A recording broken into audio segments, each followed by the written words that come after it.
नमस्कार, मी doctor Bharati from Bharati's kitchen. आज मी बनवणार आहे no egg no yeast bake chocolate donuts.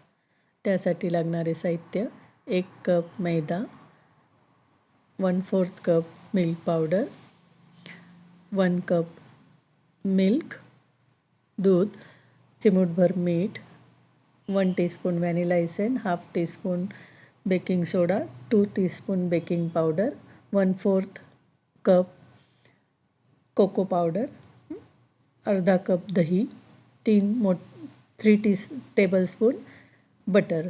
आधी मी ड्राय इन्ग्रेडियंट्स सगळे चाळून घेणार आहे. त्याच्यात कोको पावडर, मैदा, बेकिंग सोडा, बेकिंग पावडर आणि मीठ हे सगळं एकत्र चाळून त्याला चांगलं मिक्स करायचं आहे. हे चांगले मिक्स झाले की दुसऱ्या एका बाउलमध्ये साखर, मिल्क पावडर, दही, दूध, बटर, व्हॅनिला इसेन्स हे चांगले मिक्स करून एकत्र करायचे आहेत आणि थोडं फेटून घ्यायचं आहे. त्याला खूप बीटरने फेटायची गरज नाही आहे. चमच्याने अगदी फक्त हलवून घेतलं तरी चालेल. ते फक्त स्मूथ बॅटर तयार झालं पाहिजे. हे बॅटर छान तयार झालं की मी हे जे आपण आधी चाळून घेतलं आहे सगळं, मैदा, कोको पावडर, बेकिंग सोडा, बेकिंग पावडर आणि थोडंसं मीठ, हे जे आधी आपण चाळून घेतलं होतं त्यात हे मिश्रण मिक्स करायचं आहे आणि चमच्याने किंवा या रवीने छान त्याला मिक्स करायचं आहे. बीटरने बीट करायची गरज नाही आहे, नाहीतर त्याला खूप छान असं स्पॉन्जीनेस येत नाही. म्हणून फक्त थोडंसं त्याला सगळं साहित्य मिक्स करून घ्यायचं आहे.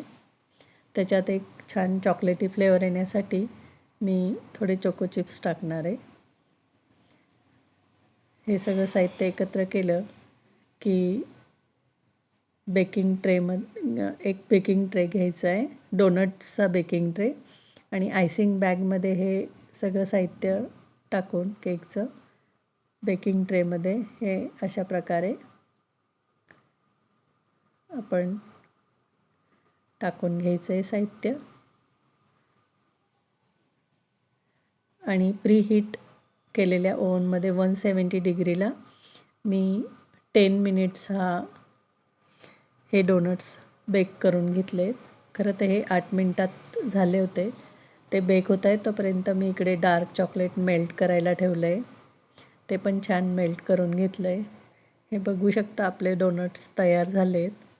आता हे सगळे डोनट्स आहेत ते मी डार्क चॉकलेटमध्ये बुडवून हे मी एका ट्रेमध्ये ठेवून घेतले.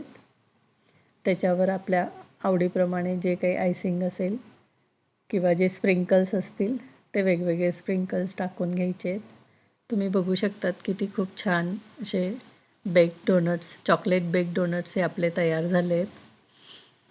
हे कमी वेळात आणि खूप छान तयार होणारे तेलकट नसलेले डोनट्स मुलांसाठी खूप हेल्दी आहे आणि मुलांना हे नक्की आवडतील. तुम्ही करून बघा आणि माझी रेसिपी तुम्हाला आवडली असेल तर please like, share and subscribe.